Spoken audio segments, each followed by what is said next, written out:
En este tutorial os voy a enseñar trucos de Hungry Shark Evolution. Primero tenemos que ir aquí a evolución. Vale, como veis tengo estos 3 tiburones. Vale, tenemos que ir al que tenemos. Vale, aquí en este mismo es el pez martillo. A ir a siguiente. Vale, y por ejemplo yo ahora tengo 3205 monedas y 50 diamantes, ¿vale? Yo quiero más diamantes porque necesito, por ejemplo, comprar esto que vale 60. Pues clico a misiones de aquí, ¿vale? Y como veis nos saldrá esto porque no tenemos lo suficiente.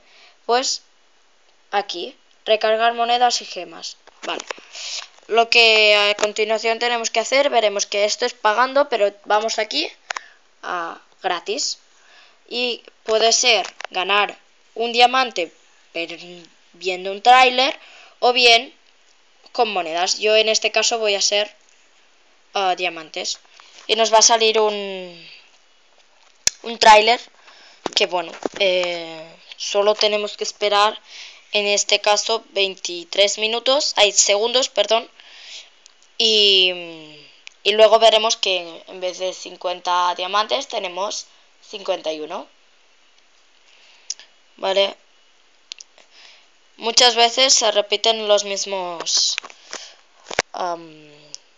trailers, pero bueno, solo se trata de repetirlo otra y otra vez más. Vale, vamos acá con la cruz y ahora vamos aquí y vemos que tenemos 51 diamantes. Esto se puede repetir muchas veces.